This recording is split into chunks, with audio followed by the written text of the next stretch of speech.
നിങ്ങൾ ദയവായി അങ്ങനെ ചിന്തിക്കരുത്. നീ അഭിനയിക്കുമ്പോൾ നീ ആദ്യ സിനിമയാണെന്നും പറഞ്ഞ് അത് ചള്ള സിനിമയാവും. ഞാൻ അപ്പുറത്തിരിക്കണോ? വേണ്ട വേണ്ട, അത് പറയണം. സമയമുണ്ടോ നിനക്ക്? എനിക്ക് സമയം ഉണ്ടോ? നെഞ്ചിൽ എൻ്റെ കൈ വെച്ച് എനിക്ക് പറയാം, ഞാൻ മനഃപൂർവ്വം ആരെയും ഇതുവരെയും വേദനിപ്പിച്ചിട്ടില്ല. എന്നെ വേദനിപ്പിച്ചവനെല്ലാം 2 കൊല്ലത്തിനകം തകർന്നു പോയതാണ് ഞാൻ കാണുന്നത്. ആയതുകൊണ്ട് ഞാനൊന്നും ചെയ്യുന്നില്ല. ഞാൻ അവർക്ക് വേണ്ടി പ്രാർത്ഥിക്കുകയാണ്. ചേട്ടനും എനിക്ക് വേണ്ടി പ്രാർത്ഥിക്കണം. അത്ര വലിയ പെർഫെക്റ്റും ചിത്രഗുപ്തനൊന്നുമായി ജീവിക്കാൻ പറ്റത്തില്ല. 2, 3, 4, 5 കേസുണ്ട്. മാർക്കും ഒക്കെ കണ്ടിട്ട് എടാ, ഉണ്ണി മൂന്നിനെ ആദ്യം മലയാള സിനിമയെ കൊണ്ടുവന്നത് ഞാനല്ലേ? അപ്പം പിന്നെ ഉണ്ണിയുടെ സിനിമ ഇറങ്ങിയാൽ ഞാൻ കാണത്തില്ലേ? ഉണ്ണീനെ ഞാൻ ഉണ്ണിക്കുട്ടാന്നാ വിളിക്കുന്നേ. നീ പറഞ്ഞതുപോലെ ചില അസൂയക്കാർ വല്ലതൊക്കെ പറയുന്നത് ചോദിച്ചാൽ ഞാൻ നമ്മളെല്ലാവരുടെ കൂടെ ഉണ്ടാ. അല്ല പിന്നെ ഉണ്ണി ഞാനിവിടെ അത്രത്തിൽ ഉണ്ടാക്കണം. നിന്റെ അത്രയും പോലും കഴിവില്ല. നിനക്ക് ജോലൈൻ ഉണ്ട്, എനിക്ക് ജോലൈൻ പോലും ഇല്ല. നീ സുന്ദരനാണ്, ഞാൻ സുന്ദരനല്ല. പണം ഒരു ഇമ്പോർട്ടന്റ് ഘടകമാണ്. പണം ഒരിക്കലും ഒരു ഇമ്പോർട്ടൻറ്റ് കാര്യമല്ല. നീ ചെയ്യുന്ന ഈ പരിപാടി എനിക്ക് നിന്നേക്കാളും നല്ലപോലെ സൂട്ടാണ്. നാളെ നീ എൻ്റെ ശത്രുവാകരുത്, കുന്തമായിട്ട് വരരുത്. I'm a poor man, I'm living in poor city.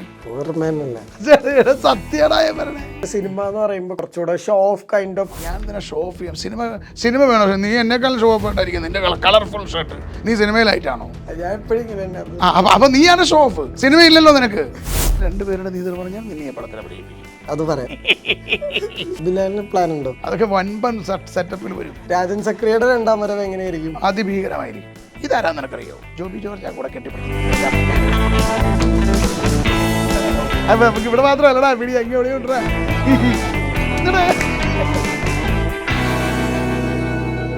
Hi hello viewers, welcome to our show untold with Ajin. ഇന്ന് നമ്മുടെ കൂടെ കുറച്ച് അൺടോൾഡ് സ്റ്റോറീസ് പറയാനുള്ളത്. സിനിമ ഇറങ്ങുമ്പോൾ ആ പ്രേക്ഷകരുടെ മനസ്സറിയുന്ന ഒരുപാട് പ്രൊഡ്യൂസേഴ്സ് മലയാളത്തിലുണ്ട്. അങ്ങനെ ഒരു പ്രൊഡ്യൂസറാണ് നമ്മളോടൊപ്പം ഉള്ളത്. നമുക്ക് വെൽക്കം ചെയ്യാം. ജോബി ചേട്ടൻ, നമസ്കാരം. നന്ദി. പ്രാർത്ഥിക്കുക. ഇപ്പോൾ ഈ കിഷ്കിന്താണ്ട ഇറങ്ങിക്കഴിഞ്ഞപ്പോൾ ഡയറക്ടറോട് സംസാരിച്ചപ്പോൾ പറഞ്ഞ ഒരു കാര്യം ഉണ്ടായിരുന്നു. ജോബി ചേട്ടൻ ചോദിച്ചൊരു ചോദ്യം ഉണ്ടായിരുന്നു കഥ കേട്ട് കഴിഞ്ഞിട്ട്. എനിക്കിത് ഏത് ടെറൈനിലും ഇത് പ്ലേസ് ചെയ്യാൻ പറ്റുമോ, ഇതൊരു യൂണിവേഴ്സൽ സബ്ജക്റ്റ് ആണോ എന്നുള്ളത്. ഏത് കഥ കേൾക്കുമ്പോഴും ഇങ്ങനൊരു ചോദ്യം ഉണ്ടാവുമോ? ഞാൻ ചോദിക്കും. പിന്നെ ആദ്യം പറഞ്ഞതിന് ദൈവമേ, ഈ കാണുന്ന പ്രേക്ഷകരോട് ദയവായി ഇവൻ പറഞ്ഞത് കേട്ട് നിങ്ങൾ പോസിറ്റീവായിട്ട് എടുക്കണം. പ്രേക്ഷകരുടെ മനസ്സറിഞ്ഞ് പടം നിർമ്മിക്കുന്നു എന്നൊക്കെ പറയുന്നത് നമുക്കൊരു വലിയ ഭാരമാണ്.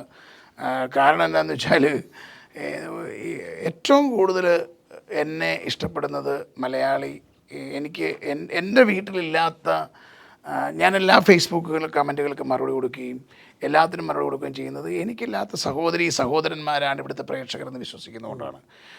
ഞാൻ ആകെപ്പാടെ എനിക്കൊരു ഒരു ഒരു പോരായ്മയായി തോന്നുന്നത് ഞാൻ ഒരു മോനായി ജനിച്ചു എന്നുള്ളത് മാത്രമാണ്. ബാക്കി എല്ലായിടത്തും ഞാൻ നമ്പർ 1 ആണ് എന്ന് വിശ്വസിക്കുന്ന ഒരാളാണ്. അപ്പം നീ അങ്ങനെ പറഞ്ഞപ്പോൾ എനിക്ക് ആകെപ്പാടെ പേടിയായി. കാരണം ഇനി ഇഷ്ടപ്പെടാതെ വന്ന ഇവരെല്ലാം എനിക്ക് പൊങ്കാലയിട്ട എൻ്റെ സഹോദരിമാരെല്ലാം ഓടിപ്പോവും. അതുകൊണ്ട് ദയവായി മനസ്സിലാക്കുക, നമ്മളെല്ലാ സിനിമയും നമുക്ക് നന്നാകണമെന്നാണ് പ്രതീക്ഷ. നമ്മൾ ഓരോ സിനിമയും നമ്മളെടുക്കുമ്പം പ്രാർത്ഥിക്കുന്നത് നമ്മളുടെ എക്സിസ്റ്റൻസിനെ കുറിച്ചാണ്. ഗുഡ്വിൽ എൻ്റർടൈൻമെൻറ്റ്സിൻ്റെ ചക്രങ്ങൾ ഇനിയും കറങ്ങണേ, ഇനിയും പുതിയ ആളുകളെ പരിചയപ്പെടാൻ വേണ്ടി. ഈ ഗുഡ്വിൽ എൻ്റർടൈൻമെൻറ്റ്സ് എന്ന് പറഞ്ഞ പ്രസ്ഥാനമില്ലെങ്കിൽ എനിക്ക് ആതിര ദിൻജിത്ത് എന്ന് പറഞ്ഞ സഹോദരിയെ കിട്ടത്തില്ല. അല്ലെങ്കിൽ നിങ്ങളുമായിട്ട് എനിക്കിങ്ങനെ സംസാരിക്കാൻ പറ്റത്തില്ല. അല്ലേ? ഈ പ്രസ്ഥാനമുള്ളത് കൊണ്ടാണ് ഇതൊക്കെ സംഭവിക്കുന്നത്. അതുകൊണ്ട് ഈ പ്രസ്ഥാനം ഇനിയും മുന്നോട്ട് പോകണമെങ്കിൽ പ്രേക്ഷകർ ഇനിയും 2 കൈ നീട്ടി ഈ സിനിമ സ്വീകരിക്കണം. അല്ലാതെ എനിക്ക് മറ്റേ പണ്ട് നമ്മുടെ ബാലരമയെ പഠിച്ച പോലെ മായാവിയുടെ ദണ്ടൊന്നും എൻ്റെ ഇല്ല, ഓം ക്രീം കുട്ടിച്ചാത്ത 100 കോടി തരൂ, 10 കോടി തരാൻ പറ്റത്തില്ല, ശമ്പളം കൊടുക്കണം. അപ്പോൾ അതുകൊണ്ട് ഈ സിനിമയും നല്ലതാകട്ടെ. എല്ലാവരും പോയി ദയവായി കാണണം, അനുഗ്രഹിക്കണം, പ്രാർത്ഥിക്കണം. ആ ചോദ്യം ഒന്നും ചോദിച്ചു. ഈ നമ്മുടെ കിഷ്കിന്താണ്ടത്തിൻ്റെ ഡയറക്ടറോട് ചോദിച്ചപ്പോൾ 2 ചോദ്യങ്ങൾ ചോദിച്ചല്ലോ. ഒന്ന്, ഇതൊരു യൂണിവേഴ്സൽ സബ്ജക്റ്റ് ആണോ? ഒന്നിത് എനിക്ക് എവിടെയും കൊണ്ട് ഇത് പ്ലേസ് ചെയ്യാൻ പറ്റുമോ, ഇതിനൊരു പ്രാദേശിക സ്വഭാവം ഉണ്ടോ എന്ന് ചോദിക്കാറുണ്ട്. എല്ലാ കഥ കേൾക്കുമ്പോഴും ഇത്തരം ചോദ്യങ്ങൾ, അതുപോലത്തെ അതേ പോലുള്ള പല ചോദ്യങ്ങളും ചോദിക്കാറുണ്ട്. മനസ്സിലായോ? അങ്ങനെ ചോദിച്ചാൽ മാത്രമേ എൻ്റെ നിലനിൽപ്പുള്ളൂ. അതുകൊണ്ടാണ് ചോദിക്കുന്നത്. അവിടെ എനിക്ക് ആ സിനിമ ഞാൻ കഥ കേട്ടപ്പോൾ എനിക്കറിയാമായിരുന്നു ഇതൊരു നല്ല സിനിമയായിരിക്കുമെന്ന്. ഈ സിനിമയിൽ ആ സിനിമ ജനങ്ങൾക്ക് റിലേറ്റ് ചെയ്യുമെന്ന് എനിക്ക് മനസ്സിലായി. എനിക്ക് തോന്നി. എൻ്റെ മോൻ അത് വായിച്ചപ്പം, എൻ്റെ മോൾക്ക് വായിച്ചപ്പം, അതിനുശേഷം ഞങ്ങൾ ഈ സിനിമ ഞാനും എൻ്റെ 2 പെൺമക്കളും അമ്മയും ഭാര്യയും ഇങ്ങനെയും കൂടി ഇരുന്നാണ് ആദ്യമായി സിനിമ ലണ്ടനിൽ കാണുന്നത്. കാണുമ്പോഴത്തേന് എൻ്റെ അമ്മ ഇടയ്ക്ക് കരയുന്നത് ഞാൻ കണ്ടു, എൻ്റെ മോള് കരയുന്നത് കണ്ടു. അപ്പോൾ അത് അപ്പൻ മകൻ തമ്മിലുള്ള ബന്ധം, അതിനൊക്കെ ഉപരിയായി അതിനകത്ത് പറയുന്നൊരു വേർഡുണ്ട്, അതാണ് സ്ത്രീയുടെ നിലപാടെന്ന് പറയുന്നത്. അങ്ങനെയുള്ള സ്ത്രീകളാണ് ഭാരത സ്ത്രീ എന്നൊക്കെ പറയുന്നത്. അതിനകത്ത് അപർണ ബാലമുരളി പറയുന്നൊരു വാക്കുണ്ട്, ഞാൻ ഇവിടെ ഒരു യാത്രയ്ക്ക് വന്നതല്ല, I feel that I'm belongs to here. അതിനൊത്തിരി അർത്ഥങ്ങളുണ്ട് ഇല്ലേ? അതാണ് ആ സിനിമയുടെ നെടുന്തൂണെന്ന് ഞാൻ വിശ്വസിക്കുന്ന ഒരാളാണ്. അത് ഞാൻ ഡയറക്ടറോട് പറഞ്ഞ് അത് ടീച്ചറിലോ ട്രെയിലറിലോ ഒക്കെ ഞാൻ വരുത്തിച്ച് ഞാൻ തന്നെ പറഞ്ഞു അത് വേണം. ഒരു പെണ്ണിൻ്റെ, ശക്തയായ പെണ്ണിൻ്റെ, എൻ്റെ അമ്മയെ പോലെയാണ് എനിക്ക് തോന്നി. എൻ്റെ അമ്മയ്ക്ക് ചില നിലപാടുകളുണ്ട്. അപ്പോൾ അതാണ് എനിക്ക് ഫീൽ ചെയ്തത്. അപ്പോൾ അതുകൊണ്ട് ഈ സിനിമയിലും അങ്ങനെ ചില എലമെൻറ്റുകളുണ്ട്. ഈ സിനിമയിൽ നാരായണിയുടെ 3 ആൺമക്കളിനകത്ത് ഞാൻ കണ്ടത് എന്നാണെന്ന് ചോദിച്ചാൽ അതിനകത്തൊരു കൈൻഡ് ഓഫ് പ്രണയം പറഞ്ഞു പോകുന്നുണ്ട്. ആ പ്രണയം ഏത് രീതിയിൽ ആഘോഷിക്കപ്പെടും എന്നുള്ളതാണ് ഈ സിനിമയുടെ വിജയങ്ങളുടെ ഘടകമാകാൻ പോകുന്ന ഒരു കാര്യം. വിജയം മനസ്സിലായോ? പിന്നെ ഇതെല്ലാം സംഭവിക്കുന്നതാണ്, ദൈവം തരുന്നതാണ്, ദൈവത്തിൻ്റെ അനന്തദാനമാണ് ഓരോ വിജയങ്ങളെന്ന് വിശ്വസിക്കുന്ന ഒരാളാണ് ഞാൻ എൻ്റെ വ്യക്തിപരമായതാണ്. അല്ലാതെ എനിക്കങ്ങനെ ഒരു കഴിവൊന്നുമില്ല. എനിക്കൊരു ഫീച്ചറുകളും ഉള്ള ഒരാളല്ല. എൻ്റെ സൗണ്ട് പോലും മോശമാണ് ഇല്ല. എൻ്റെ വെച്ച എനിക്ക് പരിചയമില്ലാത്ത ഒരാളോട് ഫോൺ വിളിക്കുമ്പോൾ ഞാൻ പറയുന്നത് ദയവായി ഞാൻ വഴക്കുണ്ടാക്കുന്നതല്ല കേട്ടോ എന്ന് പറയും. ലോകത്തിലെ ഏറ്റവും വൃത്തികെട്ട സൗണ്ടിൻ്റെ ഉടമ ഞാനാണെന്ന് വിശ്വസിക്കുന്ന ഒരാളാണ് ഞാൻ. അപ്പോൾ എനിക്കിത് ദൈവം തരുന്നുണ്ടെങ്കിൽ അത് ചിലപ്പം എൻ്റെ ഭാഗ്യമായിരിക്കും. അപ്പോൾ ഈ സിനിമയും വിജയിക്കുമെന്നാണ് എൻ്റെ വിശ്വാസം. ഈ മമ്മൂക്കയായിട്ട് ചെയ്തിട്ടുള്ള സിനിമകൾക്കൊക്കെ വലിയൊരു സ്വഭാവം ഉണ്ടല്ലോ, ഒരു കൊമേഴ്ഷ്യൽ സാധ്യതകൾ, അല്ലെങ്കിൽ അതിനും ഈ പറഞ്ഞ മറ്റ് ലാംഗ്വേജസിലും പ്ലേസ് ചെയ്യാൻ പറ്റുന്ന, ഈ ഒരേ ദിവസം ജന്മദിനം ആഘോഷിക്കുന്ന രണ്ടുപേരും കൂടെയാണല്ലോ മമ്മൂക്കയും സാറും. ശരിക്കും മമ്മൂക്കയായിട്ട് ചെയ്യുമ്പോൾ കുറച്ചുകൂടെ വ്യത്യസ്തമായിട്ട് ഈ പ്രോസസ്സ് വ്യത്യാസം.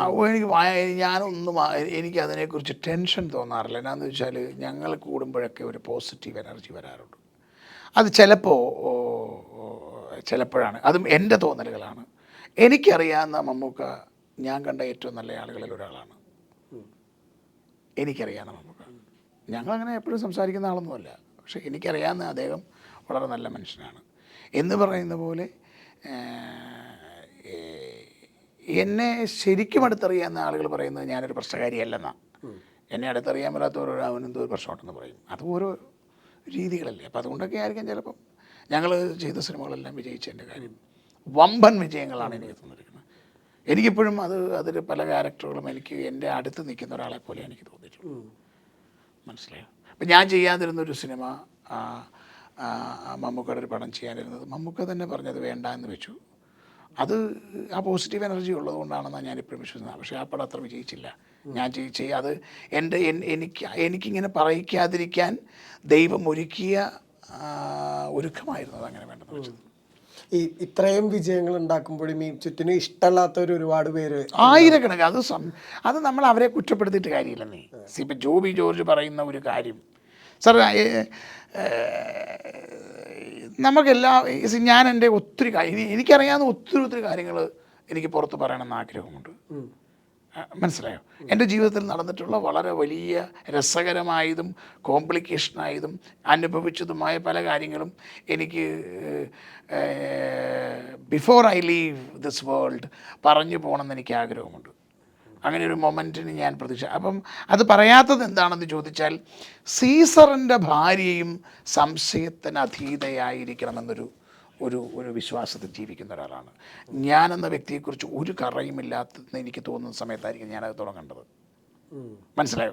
അങ്ങനെ തുടങ്ങുമ്പോൾ അങ്ങനെ പറയേണ്ടതായ ഒത്തിരി കാര്യങ്ങളുണ്ട് ജീവിതത്തിൽ. ഞാൻ വെട്ടിത്തുറന്ന് പറയുന്നത് കൊണ്ട് ചിലപ്പം എന്നെ ഇഷ്ടമില്ലാത്ത ആളുകളുണ്ടായിരിക്കും. പക്ഷേ എനിക്ക് നെഞ്ചിൽ എൻ്റെ കൈ വെച്ച് എനിക്ക് പറയാം, ഞാൻ മനഃപൂർവ്വം ആരെയും ഇന്നുവരെയും വേദനിപ്പിച്ചിട്ടില്ല, വേദനിപ്പിക്കാനോട്ട് ആഗ്രഹിക്കുന്നുമില്ല. അതുപോലെ തന്നെ എനിക്ക് എൻ്റെ ജീവിതത്തിൽ എൻ്റെ ഏറ്റവും വലിയ ഭാഗ്യമെന്ന് പറയുന്നത് എൻ്റെ കുടുംബമാണ്. അപ്പം ഞാൻ കാരണം അവർക്കൊരു വിഷമം ഉണ്ടാകരുത് എന്ന് പ്രാർത്ഥിക്കുന്ന ഒരാളാണ്. 70 പേരോളം കുട്ടികൾ എൻ്റർടൈൻമെൻറ്റ്സിൽ ജോലി ചെയ്യുന്നുണ്ട്. 10-40 പേര് ഞങ്ങളുടെ ബസ് സർവീസുകളിലുണ്ട്, ഞങ്ങളുടെ തോട്ടത്തിലുണ്ട്. ഇവർക്കൊന്നും ഞാൻ കാരണം ഒരു വിഷമം ഉണ്ടാകരുത് എന്ന് പ്രാർത്ഥിക്കുന്ന ഒരാളാണ് ഞാൻ. കഴിവുണ്ടെങ്കിൽ. പിന്നെ നമുക്ക് പോരായ്മകളുണ്ട് സുഹൃത്തെ. നമുക്ക് പെർഫെക്റ്റായിട്ട് അത്ര വലിയ പെർഫെക്റ്റും ചിത്രഗുപ്തനൊന്നുമായി ജീവിക്കാൻ പറ്റത്തില്ല. ഇപ്പം എന്നെ ഒരു 10 പ്രാവശ്യം നമ്മളെ ഒരാൾ വേദനിപ്പിക്കാൻ നമ്മൾ ചിലപ്പോൾ റിയാക്ട് ചെയ്ത് പോവും, സ്വാഭാവികമാണ്. അതുപോലും ചെയ്യരുതെന്നാണ് പ്രാർത്ഥിക്കുന്നത്. അതുകൊണ്ട് തന്നെയാണ് ഞാൻ നിങ്ങൾ എത്ര പ്രാവശ്യം ചോദിച്ചിട്ടാണ് ഞാനിത് അനുവദിച്ചത്. എനിക്ക് ഇങ്ങനെ ഇൻ്റർവ്യൂ കൊടുക്കുന്നതൊന്നും ഇഷ്ടമല്ല. ഞാൻ വരുന്നതല്ല. ഞാൻ കഴിഞ്ഞ സിനിമയ്ക്ക് വന്നില്ലല്ലോ. ഈ സിനിമയ്ക്ക് ശരൺ എന്ന് പറഞ്ഞ ആൾ എന്നോട് ചോദിച്ചോട്ടെ പ്ലീസ് പ്ലീസ് പ്ലീസ് പ്ലീസ് എന്ന് പറഞ്ഞാൽ ഒരാൾ ഒരു പരിധിക്കുള്ളവരെ കൊണ്ട് പറയിപ്പിക്കുക. ഇതിനകത്ത് ആദ്യം പല പ്രാവശ്യം പറഞ്ഞ് നിങ്ങൾക്ക് അങ്ങനെ പറഞ്ഞുകൊണ്ട് എനിക്കിഷ്ടമല്ല. എന്നാണെന്നറിയോ, ഞാൻ എൻ്റെ വീട്, എൻ്റെ നാട്, എൻ്റെ ഓഫീസായിട്ട് ജീവിക്കുന്നവരാണ്. അല്ലെങ്കിൽ നേരെ എയർപോർട്ട്, തിരിച്ച് ലണ്ടൻ. ആരും ശ്രദ്ധിക്കാതെ ജീവിക്കണം എന്ന് ആഗ്രഹിക്കത്തില്ല. അത് ഞാനൊരു അന്തർമുഖനായതുകൊണ്ടൊന്നുമല്ല. എൻ്റെ രീതികൾ ചിലപ്പോൾ മറ്റുള്ളവർക്ക് ഇഷ്ടപ്പെടാതെ വരും. എൻ്റെ ചെയ്തികൾ അവരെ വേദനിപ്പിച്ചാൽ, മനസ്സിലായി, അവർക്ക് അപക്വതമായി തോന്നിയാൽ മനസ്സിലായി. ഇപ്പോൾ എനിക്ക് എൻ്റെ സൗണ്ട് കുറച്ച് ശാന്തമായി സംസാരിക്കാൻ എനിക്കറിയില്ല, മനസ്സിലായി, എനിക്കറിയില്ല. അപ്പോൾ അത് ഞാൻ പറയുന്നത് അത് ഭയങ്കര ഒച്ച എൻ്റെ പറ വന്ന് അത് ചിലവർക്കത് ഇഷ്ടപ്പെടത്തില്ല. If somebody knows Joby George അയാൾ അങ്ങനെയാണ്, അല്ല കഥയിൽ ഓക്കെ. ഈ ശരിക്കും ഈ ശരണിനെ പോലെയുള്ള ഡയറക്ടേഴ്സൊക്കെ വന്ന് കഥ പറയുമ്പോൾ അവരിലുണ്ടാവുന്ന, അവർ കാണുന്ന ഒരു സ്പാർക്ക് എന്താ ശരിക്കും അവർക്ക് കൈ കൊടുക്കാൻ? മോനെ, അത് ഈ സാഹചര്യങ്ങളും പിന്നെ ഞാൻ പറഞ്ഞല്ലോ, ഞാൻ എൻ്റെ ജീവിതത്തിൽ 4 കാര്യങ്ങൾ ചെയ്യത്തില്ല, ബാക്കി എല്ലാ കാര്യവും ചെയ്യുന്ന ഒരാളാണ്. ഒന്നും ഞാൻ ദൈവത്തോട് മത്സരിക്കാറില്ല, മനസ്സിലായി. ഞാൻ പ്രാർത്ഥിക്കുന്ന ഒരാളാണ്, ദൈവമുണ്ട് എന്ന് വിശ്വസിക്കുന്ന ഒരാളാണ്. 2, ഞാൻ പ്രകൃതിയോട് മത്സരിക്കാറില്ല. മഴ പെയ്യുമ്പോൾ കുടയെടുക്കുക, ചൂടിൽ ഉള്ളപ്പം AC ഡ്രൈവറോട് ഇവിടെ ഇപ്പോൾ ഗ്രൂപ്പുണ്ട്, എടാ ഞാൻ വരുക AC ഇട്ട് വെക്കടാ എന്ന് പറയുന്ന ഒരാളാണ്. 3, ഞാൻ എൻ്റെ വിധിയോട് മത്സരിക്കാറില്ല. എൻ്റെ കുറവുകളും പോരായ്മകളും നല്ലതും ചീത്തയും എല്ലാം എൻ്റെ വിധിയാണ്. അത് അതിനെയാണ് ഡെസ്റ്റിനി എന്ന് പറഞ്ഞത്. We can fight with destiny എന്ന് പറഞ്ഞ പോലെ ശരണോട് കൈ കൊടുക്കുന്നതും ദിൻജിത്തിനോട് കൈ കൊടുക്കുന്നതും അജയ് വാസ്തവനോട് കൈ കൊടുക്കുന്നതും ഒക്കെ എൻ്റെ വിധിയാണ്. അല്ലാതെ എന്നിൽ ഒരു പ്രത്യേകതയുള്ള നിൻ്റെ അത്രയും പോലും കഴിവില്ല. നിനക്ക് ജോലൈനുണ്ട്, എനിക്ക് ജോലൈൻ പോലും ഇല്ല. നീ സുന്ദരനാണ്, ഞാൻ സുന്ദരനല്ല. ശരിക്കും ഇത് ഈ കാരണം കൊണ്ടൊക്കെയാണ് ഷൂട്ടിന് പോലും പോവാതെ. അതുകൊണ്ടാണ് ഞാൻ അവിടെ ചെല്ലുമ്പോൾ എനിക്ക് എന്തെങ്കിലും ഇഷ്ടപ്പെടാതെ പറഞ്ഞാൽ അവരെ ഞാൻ എന്തിനാണ് വേദനിപ്പിക്കുന്നത്? കാരണം നിങ്ങൾക്ക് എനിക്ക് എന്തെങ്കിലും ആവശ്യമുണ്ട്, നിങ്ങൾ അറിഞ്ഞ് എനിക്ക് തരണം. ഞാൻ ചോദിച്ച് മേടിക്കുമ്പോൾ അതിനൊരു എനിക്ക് വേദനയാണ്, അല്ലേ? ഞാൻ ആദരാതിരിച്ചത്തിനോട് പറയാം, സിസ്റ്ററെ നിങ്ങൾ അറിഞ്ഞ് ചെയ്യണമെന്ന് പറയുമ്പം അവരത് അറിഞ്ഞ് ചെയ്യണം, ഇല്ലേ? അല്ല ഞാൻ ചോദിച്ചവരോട് പിടിച്ചു മുറിച്ച് മേടിക്കുന്നതിനകത്ത് ഒരു സ്നേഹത്തിന് മാധുര്യമില്ല. ജോബിച്ചേട്ടൻ്റെ പേടിയുള്ള കുറച്ച് പേരുണ്ടാവും ഈ സെറ്റിലൊക്കെ ആണെങ്കിൽ തന്നെ, അല്ലെങ്കിൽ കൂടെ വർക്ക് ചെയ്യുന്നവർക്ക്. അത് 100% ഞങ്ങളുടെ ഓഫീസിലുള്ള എല്ലാവർക്കും എന്നെ പേടിക്കുക. അതങ്ങനെ പേടിക്കണമല്ലോ. കാരണം നീ ഉദ്ദേശിക്കുന്ന ഞങ്ങളുടെ പേറോൾ നീ ശ്രദ്ധിക്കുക. 75 ലക്ഷം രൂപ ഒരു മാസമുണ്ടെങ്കിലേ ഗുഡ്വിൽ എൻ്റർടൈൻമെൻറ്റ്സിന് ചലിക്കുകയുള്ളൂ. അപ്പോൾ 75 lakhs rupees is too much, അല്ലേ? എങ്ങനെയാണത് ഉണ്ടാകുന്നത്? എനിക്ക് വീണ്ടും എൻ്റെ കയ്യിൽ മറ്റേ സാധനം ഇല്ലല്ലോ, മാന്ത്രികത ഉണ്ട്, ഓം ക്രീം കുട്ടിച്ചാത്ത. നീ വർക്ക് ചെയ്യുന്ന ഏത് കമ്പനിയല്ല മോനെ? ഫിലിമി ബീറ്റ്സിൽ എത്ര സ്റ്റാഫുണ്ട്? മറ്റ് ലാംഗ്വേജസിൽ എല്ലാത്തിലും എല്ലാം നീ ചുമ്മാ കൂട്ടി പറഞ്ഞു. ഞാൻ ചോദിക്കാൻ പോകുന്ന അതൊന്നും അല്ല ചോദിക്കാൻ പോകുന്നത്, കൂട്ടി പറഞ്ഞു. 300-400 സ്റ്റാഫ് ഉണ്ടാവും. 400 സ്റ്റാഫുണ്ട്. നിങ്ങൾക്ക് 400 പേർക്കും ഫ്രീ ഫുഡ് ആൻഡ് അക്കോമഡേഷൻ ആണോ? അല്ല. എന്നാൽ ഗുഡ്വിൽ എൻ്റർടൈൻമെൻറ്റ്സിൽ എല്ലാവർക്കും ഫ്രീ ഫുഡ് അക്കോമഡേഷനാണ് 4 നേരവും. ഞാൻ പറയും, എനിക്ക് പറയാൻ ഞാൻ ചെയ്തുകൊണ്ടിരിക്കുന്നതുകൊണ്ടാണ്. We have a 4 chef. വലിപ്പം പറയുന്നതല്ല. അവർ കുക്ക് ചെയ്യുന്ന ഫുഡാണ് എൻ്റെ അമ്മയും എൻ്റെ ഭാര്യയും കഴിക്കുന്നത്. ആ കുക്ക് ചെയ്യുന്ന ആളാണ് ഈ പുറത്ത് നിൽക്കുന്ന അർജുനനും കഴിക്കുന്നത്. ആ കുക്ക് ചെയ്യുന്ന സെയിം ഫുഡ് തന്നെയാണ് ആതിര ദിൻജിത്തോ അല്ലെങ്കിൽ ദയാണ്ടേ അവൻ്റെ പേരെന്നാ മോനെ ജിഷ്ണു വന്നാൽ അവർ കഴിക്കുന്നത്. അപ്പോൾ അതൊക്കെ ചെയ്യുമ്പോൾ ഏറൊക്കെ ചിലപ്പോൾ കൊള്ളണം, ചില ശത്രുക്കൾ വരും, ചിലപ്പോൾ വേറൊരു ആൾക്ക് വരുമ്പോൾ ഇവനിതൊക്കെ ഉണ്ടോ, അപ്പോൾ അവർക്ക് ദേഷ്യം ഉണ്ടാവും. നീ എന്തിനാണ് കൊടുക്കണേ? നീ ആളാകാനാണോ? ആളാകാനല്ല. We have a foundation, goodwill foundation. Did you know that? കേട്ടിട്ടുണ്ട്. കഴിഞ്ഞ വർഷം ഞങ്ങൾ എന്ന് പറഞ്ഞാൽ നാളെ മുതൽ കേട്ടിട്ട് എല്ലാവരും ഓടി അങ്ങ് വരരുത്, നമുക്ക് ഇപ്പോൾ ഇനി കാഴ്ചയില്ല. കഴിഞ്ഞ വർഷം 48 ലക്ഷം രൂപ ഞങ്ങൾ ചാരിറ്റി പ്രവർത്തനത്തിന് കൊടുത്തിട്ടുണ്ട്. 48 lakhs. ഇത് ഇങ്ങനെ സിനിമയൊക്കെ വിജയിച്ചാലേ ഞാൻ കൊടുക്കാൻ പറ്റത്തുള്ളൂ. ശരിക്കും ഇത്രയും ഈ നല്ല പോയിന്റുകളൊക്കെ ഉള്ള എനിക്ക് ചള്ളു പോയിന്റ് ഉണ്ട്. എനിക്ക് 2, 3, 4, 5 കേസുണ്ട്.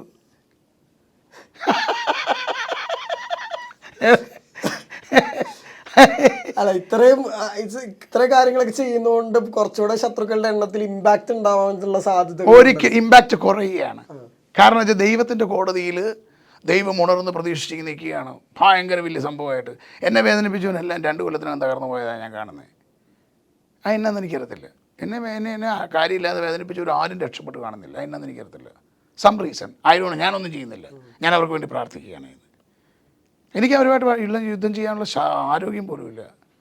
No physique even either. ഈ പണം ഒരു ഇമ്പോർട്ടൻറ്റ് ഘടകമാണ്. പണം ഒരിക്കലും ഒരു ഇമ്പോർട്ടൻറ്റ് കാര്യമല്ല. നിനക്ക് 100 രൂപ നിൻ്റെ കയ്യിലുള്ളപ്പോൾ 50 രൂപയുടെ കാര്യങ്ങളെ നിനക്കുള്ളൂവെങ്കിൽ 50 രൂപയ്ക്ക് വാല്യൂ ഇല്ല.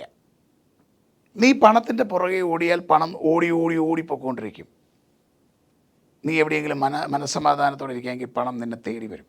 ശരിക്കും ഈ തിയറി കുറച്ചുകൂടെ എപ്പോഴാണ് മനസ്സിലാക്കണേ? ഏർലി ഒരു 20s ആ ഒരു കാലഘട്ടത്തിൽ ശരിക്കും എങ്ങനെയാണ്? എനിക്ക് അങ്ങനെയാണ് എൻ്റെ ചെറുപ്പം മുതൽ തോന്നിയത്. ഞാൻ ഇന്ന് വരെ ഒന്നിനെക്കുറിച്ചും അല്ലൽ അറിഞ്ഞിട്ടില്ല. ഞാൻ ആകെ അല്ലൽ അറിഞ്ഞിട്ടുള്ളത് 2. ഞാൻ പറഞ്ഞല്ലോ, എനിക്ക് പോരായ്മയായിട്ട് തോന്നിയിട്ടുള്ളത് എന്നെ I feel that I am an orphan from the heaven some point of time. ഇപ്പോഴങ്ങനെയല്ല. ഇപ്പോൾ എനിക്ക് എൻ്റെ പെമ്മക്കൾ 2 പേരുണ്ട്. എനിക്ക് എൻ്റെ മോനുണ്ട്, ഭാര്യയുണ്ട്. നിങ്ങൾ as you said I have a lot of people in Kerala. അത് കാണുമ്പോൾ കുശുമ്പുള്ള എൻ്റെ ഒത്തിരി ആളുകളുണ്ട്. എന്നെ ഒത്തിരി പേർക്ക് ഇഷ്ടമാണ്. അതുകൊണ്ട് തന്നെ എൻ്റെ സിനിമകൾ വരുമ്പോൾ 150 രൂപ പൊക്കോട്ടെ എന്ന് പറയുന്നത് കാണുന്ന ഒത്തിരി പേരെ എനിക്കറിയാം. അവർ സിനിമ കണ്ടിട്ട് അവരെനിക്ക് ടിക്കറ്റ് അയച്ചു തരും. ചേട്ടാ ഞങ്ങൾ കുടുംബമായിട്ട് 2 പ്രാവശ്യം കണ്ടു എന്ന് പറയുന്ന എത്രയോ പേര് എനിക്കറിയാം.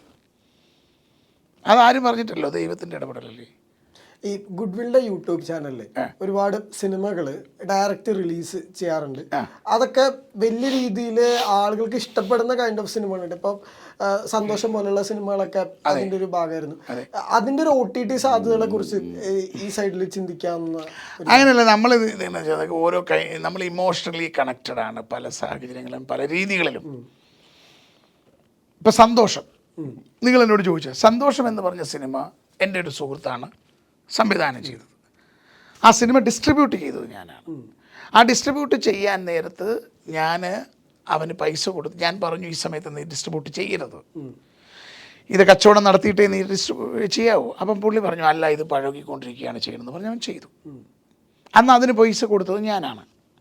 അപ്പോൾ ആരും മേടിക്കാതെ വന്നപ്പോൾ ഞാനത് എൻ്റെ പൈസ മുതലാക്കാൻ വേണ്ടി ഞാനതിൻ്റെ OTT മേടിച്ചെടുത്തു. എന്നിട്ട് ഞാനത് കൊടുക്കാൻ നോക്കിയിട്ട് നടക്കാതെ വന്നപ്പോൾ ഞാനത് യൂട്യൂബിലിട്ടു. യൂട്യൂബിലിട്ട് കഴിഞ്ഞപ്പോൾ സ്വാഭാവികമായിട്ടും അതിൻ്റെ വ്യൂസ് കൂടുന്നത് കണ്ടപ്പോൾ ഭ്രാന്ത് പിടിച്ച് ആമസോൺകാർ വന്നിട്ട് പറഞ്ഞു, ഞങ്ങളവിടെ പേപ്പർ വ്യൂ ഇടാൻ പറഞ്ഞു. ഞങ്ങൾ പേപ്പർ വ്യൂ ഇട്ടു. പേപ്പർ വ്യൂ ഇട്ട് വന്നപ്പോഴത്തേന് ഈ പാവം പ്രൊഡ്യൂസർ അതിനകത്തൊരു പാട്ട് കൃത്യമായിട്ട് പർച്ചേസ് ചെയ്യാഞ്ഞതുകൊണ്ട് അത് കോപ്പിറൈറ്റ് വന്നിട്ട് ആമസോൺ അത് ടേക്ക് ഡൗൺ ചെയ്തു. പക്ഷേ യൂട്യൂബിൽ കുഴപ്പമില്ലാതെ അവിടെ കിടപ്പുണ്ട്. അപ്പോൾ ഇത് എൻഡ് ഓഫ് ദ ഡേ ഇതിനകത്ത് നമ്മൾ ഒരു ബിസിനസ് ചെയ്യുമ്പോൾ നമ്മൾ ഒത്തിരി തരത്തിലുള്ള പ്രശ്നങ്ങൾ അഭിമുഖീകരിക്കേണ്ടി വരും. അതല്ലെങ്കിൽ നമ്മൾ ജോലി ചെയ്യാൻ പോകണം. നീ ചെയ്യുന്ന ഈ പരിപാടി എനിക്ക് നിന്നേക്കാളും നല്ലപോലെ സൂട്ടാണ്. Don't take me wrong. ഞാൻ പോസിറ്റീവായാണ്. നീ നാളെ നീ എൻ്റെ ശത്രുവാകരുത്, കുന്തമായിട്ട് വരരുത്. നീ ചെയ്യുന്നതിനേക്കാളും നല്ലപോലെ എനിക്കത് നീ ചെയ്യാൻ പറ്റും. പക്ഷെ ദൈവം എന്നെ ആ കസാരയിലല്ല എഴുതിയിരിക്കുന്നത്, എന്നെ ഈ കസാരയിലാണ് ഇരിക്കുന്നത്. ഈ മുള്ളും പുറത്തിരിക്കുകയാണ് എന്നെ ദൈവം അനുവദിച്ചിരിക്കുന്നത്. അല്ല, ഇപ്പോൾ പല സിനിമകളിലേക്കും ഇറങ്ങി തിരിക്കുമ്പോൾ അതിൻ്റെ ഒരു റിസ്ക് സാധ്യത. റിസ്ക്, സിനിമ എന്ന് പറയുന്നത് റിസ്ക്കാണ്. നിങ്ങൾക്ക് റിസ്ക് എടുക്കാൻ പറ്റില്ലെങ്കിൽ നിങ്ങൾ സിനിമയിൽ വരരുത്. നീ ഏത് ബിസിനസ് ചെയ്താലും ആ ബിസിനസ്സിൽ എന്തെങ്കിലും നിനക്ക് മിച്ചമൊക്കെ ഉണ്ടാവും. സിനിമയിൽ നിങ്ങൾ 600 കോടിയുടെയല്ല 1000 കോടിയുടെയല്ല 10,000 രൂപയുടെ സിനിമ പിടിച്ചാലും ആ സിനിമ പൊളിഞ്ഞു പോയാൽ നിങ്ങളുടെ ആകെയുള്ളത് ഹാർഡ് ഡിസ്കാണ്. അതിൻ്റെ വില 0 ആയിരിക്കും. ശരിക്കും മറ്റ് പ്രൊഡ്യൂസേഴ്സായിട്ടുള്ള സുഹൃത്ത് ബന്ധങ്ങളൊക്കെ എല്ലാ പ്രൊഡ്യൂസേഴ്സുമായിട്ട് എനിക്ക് നല്ല സുഹൃത്ത് ബന്ധമാണ്. അവർക്കൊക്കെ നന്മ വരണേന്ന് ഞാൻ പ്രാർത്ഥിക്കുന്നു. അവർക്ക് എന്നോട് എങ്ങനെയാണെന്ന് അവരോട് ചോദിച്ചാലല്ലേ അറിയാൻ പറ്റത്തുള്ളൂ. എനിക്കെങ്ങനെ പറയാൻ പറ്റും? അവരായിട്ടൊരു ടോക്കിംഗ് ടേംസ് അല്ലെങ്കിൽ സാർ എന്നെ ഞാൻ പറഞ്ഞു, ഞാൻ എല്ലാവരുമായിട്ട് സൗഹൃദത്തിലാണ്. ഒരു ടോക്കിംഗ് ടൈമിന് കുറവില്ല. മലയാളത്തിൽ എല്ലാവരുമായിട്ട് ടോക്കിംഗ് ടൈമിന് എന്തിനാണ് കുറവിരിക്കുന്നേ? അവർക്ക് എന്നോട് എങ്ങനെയാണെന്ന് എനിക്ക് അവരോട് എന്നോട് പ്രണയിക്കാൻ പറയാൻ എനിക്ക് എന്നെ അർഹത ഇരിക്കുന്നത്. ഇപ്പം നീ ഒരു 5 പേരുടെ പേര് പറയാൻ എനിക്കറിയാവുന്ന കാര്യങ്ങൾ ഞാൻ പറയാം, പ്രൊഡ്യൂസർമാരുടെ. അല്ല, അങ്ങനെയല്ല ഞാൻ ചോദിച്ചത്. കാരണം അവർ നമ്മളെപ്പോഴും എപ്പോഴും കാണാൻ മാത്രം അവർ ഇതൊക്കെ തിരക്കല്ലേടാ. അവർ എറണാകുളത്ത് മലയാള സിനിമയുടെ കോടമ്പാക്കം എറണാകുളമാണ്. ഇവിടെ നല്ല ജോബി ജോർജ് ഇരിക്കുന്ന കല്ലറ എന്ന് പറഞ്ഞൊരു പട്ടിക്കാട്ടിലാണ്. I'm a poor man. I'm living in poor city, not metro. Poor man അല്ല. ആ സംശയം എന്നായിരിക്കുന്നേ, എനിക്ക് എറണാകുളത്ത് ഓഫീസിലടാ. അല്ല പൂർമാൻ എന്ന് പറയും.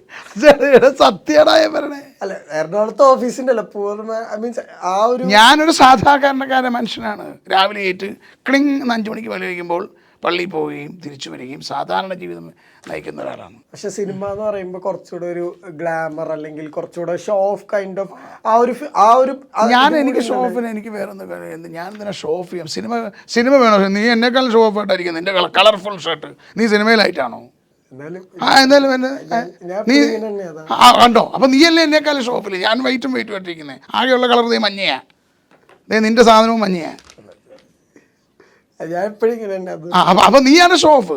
സിനിമയില്ലല്ലോ നിനക്ക്. എനിക്ക് ചാൻസ് തന്നാ ഞാൻ സിനിമയിൽ വരാൻ പോകില്ല. എങ്ങനെ? എനിക്ക് ചാൻസ് തന്നാൽ ഞാൻ ഗുഡ് വില്ലിൽ വരണം. അപ്പം മെട്രോ സിറ്റി അല്ല, പട്ടിക്കാട്ടിലേക്ക് വരണം. വരാം. 686 good will entertainments, good will tower, Kalara south P O, 686611. വരാം. ഇപ്പോൾ ഈ കഴിഞ്ഞ കുറച്ച് ദിവസങ്ങളായിട്ട് അല്ല ഞാൻ വരാം എന്തായാലും. ഞാൻ എന്തായാലും വിളിച്ചിട്ട് വരാം. എനിക്കൊരു ചാൻസ്. അല്ല ഇത് കാര്യമായിട്ട് പറഞ്ഞ കേട്ടോ, ഞാൻ ആഗ്രഹമുണ്ട്. ഇനി ഈ സിനിമ വിജയിച്ച് ഇനി ഒരു സിനിമ എടുക്കാൻ സർവശക്തൻ അനുവദിച്ചാൽ നിന്നെ അഭിനയിപ്പിച്ചിരിക്കും. Thank you. ഞാൻ എന്തായാലും ഇനിയൊരു സിനിമ എടുക്കാൻ ജോബി ജോർജിന് വിധിയുണ്ടായാൽ നീ അഭിനയിച്ചിരിക്കും. നീ അതിനകത്ത് നായകനാകുമെന്ന് പറയാൻ എനിക്ക് ആളല്ല. നിന്നെ ആ സിനിമയിൽ അഭിനയിച്ചിരിക്കും. ഓക്കെ. ഇപ്പോൾ ഈ പറഞ്ഞ പോലെ ഇപ്പോൾ പുതിയ സിനിമ റിലീസിന് വരികയാണ്. പൊതുവെ റിലീസിൻ്റെ അന്ന് ഉള്ള ഒരു ജോബി ജോർജ് എന്ന ഒരു നിർമ്മാതാവിൻ്റെ ഒരു സ്റ്റേറ്റ് ഓഫ് മൈൻഡ് എങ്ങനെയായിരിക്കും? മോനെ, നമുക്ക് എല്ലാവരെയും പോലെ ആൻസൈറ്റി ഉണ്ട്, ടെൻഷനുണ്ട്, പ്രസവ വേദന എന്ന് പറയുന്നത്. നീ കല്യാണം കഴിച്ചിട്ടുണ്ടോ? ഇല്ല. അപ്പോൾ അത് കല്യാണം കഴിച്ച് കഴിയുമ്പോൾ നിനക്ക് പറയാൻ പറ്റും, നിൻ്റെ ഭാര്യ പ്രസവിക്കാൻ കിടക്കുമ്പോൾ അവർക്കുള്ള പോലെ തന്നെ വേദന നിനക്കും ഉണ്ടാവും. മനസ്സിലായോ? 2 ജീവൻ, ഒരു ജീവനിൽ നിന്ന് വേറൊരു ജീവൻ വരികയാണ്. What is going to happen നമുക്കറിയത്തില്ല. ലോകത്തിൽ എന്ത് സ്കാൻ ചെയ്താലും നിനക്ക് പറയാൻ പറ്റത്തില്ല. ഞാൻ അതിനോട് വിശ്വസിക്കുന്നില്ല. കാരണം അങ്ങനെ ഒത്തിരി എക്സ്പീരിയൻസുകൾ എൻ്റെ. അപ്പോൾ സ്കാൻ ചെയ്ത് ഒരു ബേബി ഉണ്ടാകുക എന്ന് പറഞ്ഞാൽ അതൊരു ഭയങ്കര മച്ച് പ്ലസ്ഡ് കാര്യമാണ്. അപ്പോൾ എന്ന് പറഞ്ഞ പോലെയാണ് ഒരു സിനിമ. എനിക്കിഷ്ടപ്പെടുന്ന സിനിമ നിനക്കിഷ്ടമാകണമെന്നില്ല. ഞാൻ പറയുന്നത് എൻ്റെ മാത്രം നിലപാടുകളും എൻ്റെ അഭിരുചികളും എൻ്റെ ഇഷ്ടങ്ങളുമാണ്. മറ്റൊരാൾക്കൊക്കെ എങ്ങനെയാവുമെന്ന് ഞാനെങ്ങനെ പറയും? അപ്പോൾ സിനിമ ഇറങ്ങി ജനങ്ങൾ സ്വീകരിക്കുന്നത് വരെ, അല്ലെങ്കിൽ ജനങ്ങളുടെ അഭിപ്രായം വരുന്നത് വരെ പണം മുടക്കിയ ആളെന്ന നിലയിൽ ആരേക്കാൾ കൂടുതൽ വേദന അനുഭവിക്കുന്നത് ഒരു പ്രൊഡ്യൂസറാണ്.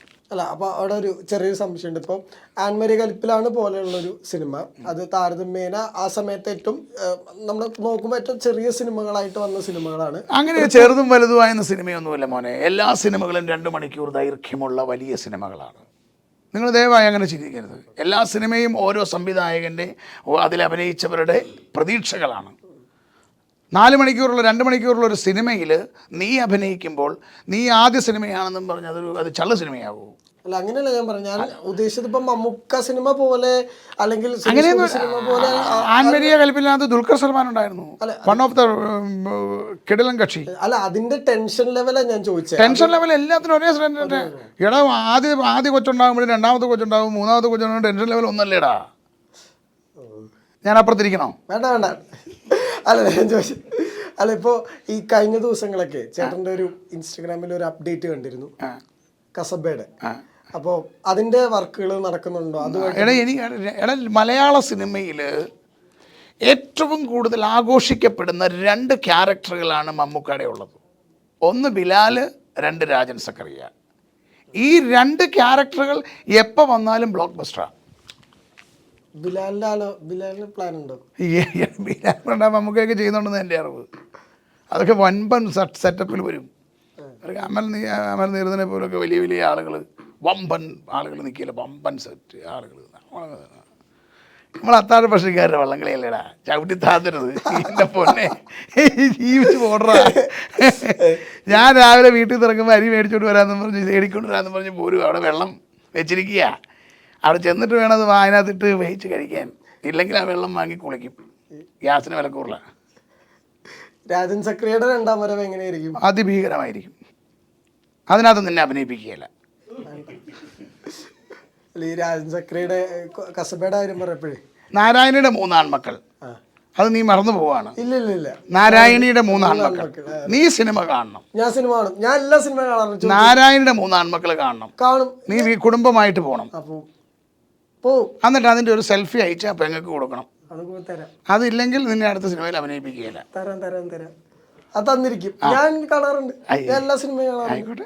ഞാൻ ഒരുപാട് നാളായിട്ട് ഇത് കട്ട് ചെയ്യരുത്. ഇല്ല ഞാൻ ഒരുപാട് നാളായിട്ട് ഇന്റർവ്യൂ എടുക്കണം എന്ന് ആഗ്രഹിച്ച ഒരാളാണ്. കാരണം എനിക്ക് ചേട്ടന്റെ സംസാരം ആ ഇതൊക്കെ ഭയങ്കര ഇഷ്ടമാണ്. കാരണം ചേട്ടന്റെ വർക്കുകളും ഭയങ്കര ഇഷ്ടമാണ്. അതുകൊണ്ടാണ് നീ എനിക്ക് വേണ്ടി പ്രാർത്ഥിക്കുകയും ചെയ്യണം പ്ലീസ്. ഇഷ്ടമാണെന്ന് നീ 10 പ്രാവശ്യം ഇഷ്ടമാണെന്ന് പറയുമ്പോൾ ഒരു പ്രാവശ്യം എനിക്ക് വേണ്ടി പ്രാർത്ഥിക്കും. ചേട്ടന് എനിക്ക് വേണ്ടി പ്രാർത്ഥിക്കണം. ഞാൻ നിനക്ക് വേണ്ടി പ്രാർത്ഥിക്കും. ഞാൻ എല്ലാവർക്കും വേണ്ടി പ്രാർത്ഥിക്കുന്ന ആളാണ്. കാരണം എനിക്ക് അറിവുള്ളവർക്ക് വേണ്ടിയൊക്കെ ഞാൻ പ്രാർത്ഥിക്കാറുണ്ട്. അതിനാണ് അത് എനിക്ക് ഛേദമില്ലാത്ത ഉപകാരമല്ലേ. പ്രാർത്ഥിക്കാം. അപ്പോൾ ഈ രാജൻ സക്രിയുടെ ഈ കസബ 1 ഇറങ്ങിയ സമയത്ത് ഒരുപാട് പേര് അതിൽ പല പ്രശ്നങ്ങളും കണ്ടുപിടിച്ചിരുന്നു. അതിലെ ചില സീനുകൾ ഭയങ്കര പ്രശ്നമാണെന്ന് കണ്ടുപിടിച്ചിരുന്നു. ശരിക്കും അതിനെക്കുറിച്ച് ആ സമയത്ത് ആസ് എ പ്രൊഡ്യൂസർ തോന്നിയത് എന്തായിരുന്നു? എനിക്ക് അന്നും ഇന്നും എന്നും തോന്നുന്നത് ഒറ്റ ചോദ്യം, അതിൻ്റെ ആവശ്യമില്ലായിരുന്നു. അനാവശ്യമായ പഴിചാരലുകളായിരുന്നു. അതിമനോഹരമായൊരു സിനിമയായിരുന്നു. അന്നത്തെ ആ പഴിചാരലുകൾ ഇല്ലായിരുന്നുവെങ്കിൽ ഒരു പക്ഷേ ആ സിനിമയ്ക്ക് കുറച്ചുകൂടെ കളക്ട് ചെയ്തേനെ. ഒരു 10-25 ലക്ഷം രൂപ കൂടുതൽ എനിക്ക് കിട്ടിയേനെ. പക്ഷേ സാരമില്ല. കാരണം വെച്ചാൽ അത് ഈ മലയാള സിനിമയുള്ളിടത്തോളം കാലം രാജൻ സക്രിയ ഇങ്ങനെ വന്നുകൊണ്ടിരിക്കും. രാജൻ സക്രിയ ഓർത്തുകൊണ്ടിരിക്കും. അത് ചരിത്രത്തിൻ്റെ ഭാഗമാണ്. ഗുഡ്വിൽ എൻ്റർടൈൻമെൻറ്റ്സിൻ്റെ ലോഗോയിൽ പോലും ഇടം പിടിച്ചിരിക്കുകയാണ്. അതുകൊണ്ടാണ് ഞാൻ പറഞ്ഞത് ഇത് ചരിത്രത്തിൻ്റെ ഭാഗമാണെന്ന് പറഞ്ഞത്. എനിക്ക് ശേഷം എൻ്റെ മക്കൾ സിനിമ എടുക്കുമ്പോഴും ആ ലോഗോയാണ് ഉപയോഗിക്കുന്നത്. അവിടെയും രാജൻ സക്രിയ കാണും. ഈ ശരിക്കും പിന്നീട് പറയുകയാണെങ്കിൽ മക്കള് ഭയങ്കര എൻ്റെ 2 പെൺപിള്ളേരും എൻ്റെ 2 പെൺമക്കളും എൻ്റെ മോനും സിനിമ ഇഷ്ടപ്പെടുന്ന ആൾക്കാരാണ്. അവർക്ക് അവരുടേതായ രോമാഞ്ചം എടുക്കാനുള്ള അവരാണ് രോമാഞ്ചത്തിനാണ്. എന്നെ പോലെ തന്നെ സ്ക്രിപ്റ്റ് വായിച്ചവർ, അവരും വായിച്ചാണ് കിഷ്കിന്ധകാണ്ഡം. അവർ വളർന്നു വരുന്ന ആൾക്കാരല്ലേ. അതാ ഞാൻ പറഞ്ഞത്, കാലത്തിൻ്റെ എവിടെയോ ഒരു കാലത്തിൻ്റെ ഒരു പ്രകൃതിയുടെ ഒരു പ്രതിഭാസമുണ്ട്. ഈ ഗുഡ്വില്ലിൻ്റെ ചക്രം എനിക്ക് ഇറങ്ങിക്കൊണ്ടിരിക്കുമെന്ന് ഞാൻ പറഞ്ഞത്. അവർക്ക് ടേസ്റ്റ് ഇല്ലായിരുന്നുവെങ്കിൽ, അല്ലെങ്കിൽ അവർക്ക് ഇതിനോട് താല്പര്യമില്ലെങ്കിൽ എനിക്കിത് കൊണ്ടു നടക്കാൻ പറ്റത്തില്ലല്ലോ. ലേറ്റസ്റ്റ്ലി ഇറങ്ങുന്ന സിനിമകൾ കാണാറുണ്ടോ? ഇപ്പൊ മാർക്കോ ഒക്കെ കണ്ടിട്ട് പിന്നെ ഞാൻ ഉണ്ണി മൂന്നിനെ ആദ്യം മലയാള സിനിമയെ കൊണ്ടുവന്നത് ഞാനല്ലേ. അപ്പം പിന്നെ ഉണ്ണിയുടെ സിനിമ ഇറങ്ങിയാൽ ഞാൻ കാണത്തില്ലേ? ഉണ്ണീനെ ഞാൻ ഉണ്ണിക്കുട്ടാന്നാണ് വിളിക്കുന്നത്. എന്നോട് പല കാര്യങ്ങളും ചോദിക്കാറുണ്ട് പുള്ളി എപ്പോഴും. ഇപ്പം നോക്കിയാൽ കാണിക്കാം. ഉണ്ണിയുടെ 2 പ്രാവശ്യം ഉണ്ണിക്ക് ബ്രേക്ക്. ഉണ്ണീനെ ഒന്നാമത് ഉണ്ണിയുടെ ആദ്യ സിനിമ ചെയ്തത് ഞാനാണ്. രണ്ടാമത് ഉണ്ണിക്കൊരു ബ്രേക്ക് കൊടുത്ത മേപ്പടിയാൻ ചെയ്തത്, എല്ലാ പരിപാടികളും ചെയ്തത്, ഫിനാൻസ് ചെയ്തത്, എല്ലാ പരിപാടി ചെയ്തത് ഞാനാണ്.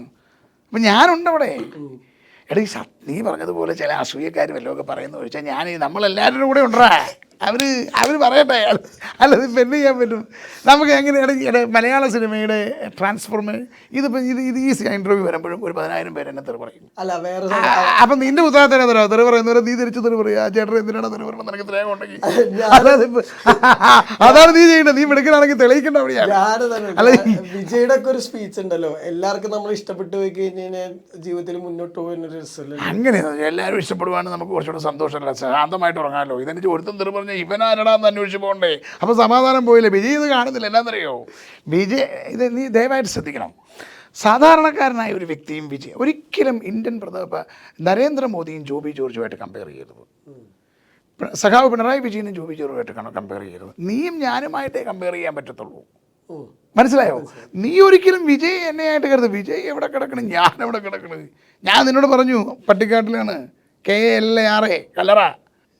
എനിക്ക് ആകെപ്പാടെ പ്രത്യേകത എന്നാണെന്നറിയോ, സാധാരണ ആളുകൾ അവസാനമാണ് കല്ലറയിലേക്ക് പോകുന്നത്. ഞാൻ ജനിച്ചതും കല്ലറയിലാണ്, മരിക്കുന്നതും കല്ലറയിലായിരിക്കും. അല്ല അപ്പോൾ ഇത് വേറെ നാരായണിയുടെ 3 ആൺമക്കൾ. അല്ല അപ്പോൾ മാർക്കോട് പറഞ്ഞിട്ട് അപ്പോൾ നാരായണിയുടെ 3 ആൺമക്കൾ. അപ്പോൾ ശരിക്കും ഉണ്ണീനെ വെച്ച് ഫ്യൂച്ചറിൽ പടം ചെയ്യാനുള്ള sir is an actor, is close to my heart, is close to my family. അപ്പോൾ സ്വാഭാവികമായിട്ടും അവനെ വെച്ച് സിനിമ ചെയ്തില്ലേ. അല്ല പിന്നെ ഉണ്ണി ഞാനോട് ശത്രുത ഉണ്ടാക്കണം? ഇല്ല, എനിക്ക് തോന്നുന്നില്ല ഉണ്ണിക്ക് ശത്രുത ഉണ്ടാവും. ഞങ്ങൾ വിശ്വസിക്കുന്നില്ല. അല്ല പറയാൻ മനുഷ്യൻ്റെ കാര്യമല്ലടാ. എരിവ് കയറ്റാൻ വേണ്ടി എന്ത് ആൾക്കാരാണ് ഉള്ളത്. ഈശ്വരന്മാരെ. നാരായണന്റെ 3 മക്കളുടെ കാസ്റ്റിംഗിലേക്ക് ശരിക്കും എങ്ങനെ എത്തണം? കാരണം ഒരുപാട് ഭയങ്കര അഭിനേതാക്കളല്ലേടാ അവർ 3 പേരും. ജോജു ജോർജ്, സുരാജ് വെഞ്ഞാറമൂട്, അലൻ CR, ഒരാൾ നാഷണൽ അവാർഡ് വിന്നർ, ഒരാൾ നാഷണൽ അവാർഡ് നോമിനി. ചെറിയ കാര്യമാണോ? ആ പ്രോജക്റ്റിനൊരു വാല്യൂ ഉണ്ട്. ഫസ്റ്റ് തന്നെ ഇവർ തന്നെയായിരുന്നു പിന്നെ അവരെ കണ്ടാണ് ആ ചെറുക്കൻ എഴുതി കഥ എഴുതിയത്. അപ്കമിങ് ആയിട്ടുള്ള സിനിമകൾ അണിയറയിൽ ഒരുങ്ങുന്ന അണിയറയിൽ രഞ്ജി പണിക്കർ കഥ, തിരക്കഥ, സംവിധാനം, സംഭാഷണം. ഈ പടം ഓടിയാൽ ആ പടത്തിൽ നിന്നെ ഞാൻ അഭിനയിപ്പിക്കും. ഒരാൾ തെറി പറഞ്ഞാൽ 2 പേരുടെ നീ തെറി പറഞ്ഞാൽ നിന്നെ ഈ പടത്തിൽ അഭിനയിപ്പിക്കും. അത് പറയാം. അപ്പോൾ എനിക്ക് പരിചയപ്പെടണമെന്ന് ആഗ്രഹം ഉണ്ടായിരുന്ന ആളായിരുന്നു. അപ്പോൾ അതിന്ന് സാധിച്ചത് ഭയങ്കരധികം സന്തോഷം. ഞാൻ എൻ്റെ പ്രാർത്ഥനയിൽ ഞാൻ ഓർക്കാം. മിടുക്കൻ. അവൻ പ്രാർത്ഥന എന്ന് പറഞ്ഞ സാധനം പറഞ്ഞു. മിടുക്കൻ. പ്രാർത്ഥനയിൽ ഞാൻ ഓർക്കാം. കാരണം എൻ്റെ വീട്ടിൽ ഇതൊക്കെ എപ്പോഴൊക്കെ പറയണം. അപ്പോൾ അതുകൊണ്ട് ഈ പറഞ്ഞ പോലെ എല്ലാവിധ ആശംസകളും നേരുന്നു. ചേട്ടനെ പോലെയുള്ള നല്ല പ്രൊഡ്യൂസേഴ്സ് മലയാളം എല്ലാവരും നല്ല പ്രൊഡ്യൂസറാണ്. സാഹചര്യങ്ങളാണ്. എടാ മോനെ, ഒരമ്മയുടെ വയറ്റിൽ നിന്ന് ഒരപ്പനും അമ്മയ്ക്കും ഉണ്ടാകുന്ന എല്ലാവരും നല്ല ആൾക്കാരാണ്. മനസ്സിലായോ? ഏതൊരമ്മയ്ക്കും അവൻ്റെ മകനോ മകളോ പ്രിയപ്പെട്ടവരാണ്. പിന്നെ സാഹചര്യങ്ങളാണ് അവരെ മോശക്കാരാക്കുന്നത്. മനസ്സിലായോ? നമ്മുടെ നാട്ടിൽ സാഹചര്യങ്ങൾക്കൊപ്പം നമ്മളുടെ വർത്തമാന മാധ്യമങ്ങൾക്കും ആളുകളെ ചള്ളും നല്ലതുമാക്കാനുള്ള സാധ്യതകളുണ്ട്. ഒരു പുസ്തകത്തിൽ വായിച്ചിട്ടുണ്ട്. അത് പറയണോ? സമയമുണ്ടോ നിനക്ക്? സമയമുണ്ട്. എനിക്ക് സമയം ഉണ്ടോ? ഉണ്ട്. ഞാനൊരു മ്യൂസിക് കമ്പനി നടത്തുന്ന ആളാണ്.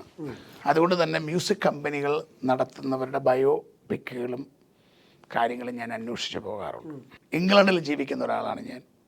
ഇംഗ്ലണ്ടിൽ ബിസിനസ് ചെയ്യുന്ന ഒരാളാണ് ഞാൻ. അതുകൊണ്ട് തന്നെ ഇംഗ്ലണ്ടിലെ മ്യൂസിക് രാജാവായിരുന്നു.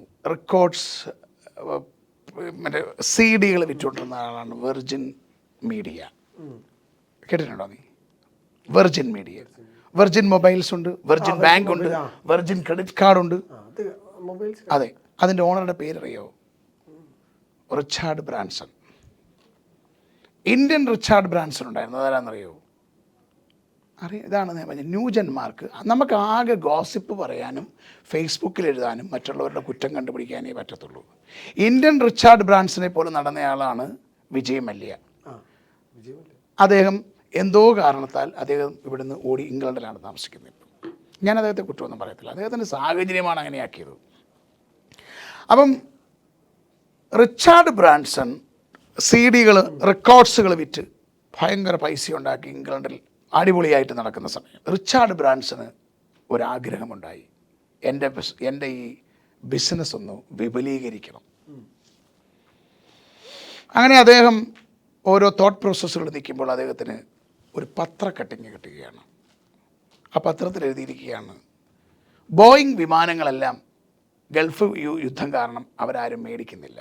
അപ്പോൾ ഉടനെ ഇവന് മനസ്സിലായി, ഇത് വിറ്റ് പോകുന്നില്ലല്ലോ, എന്നാൽ എനിക്കൊരു വിമാന സർവീസ് അങ്ങ് തുടങ്ങിയാലോ, കാശ് മുടക്കാതെ. ടിങ് ടിങ് ടിങ്. ഹലോ, ബോയിങ്ങിൻ്റെ ആളല്ലേ? അതെ. ചേട്ടാ, എനിക്കൊരു വണ്ടി തരുമോ കുറച്ച് നാളത്തിന് ഉപയോഗിക്കാൻ? കാശൊന്നും എൻ്റെ കയ്യിലില്ല, ഞാൻ ഇന്നയാളാണ്, ഞാൻ കൃത്യമായിട്ട് നിങ്ങൾക്ക് അതിൻ്റെ ലീസ് എനിക്ക് ലീസ് ചെയ്യുക, I pay the money every month in properly.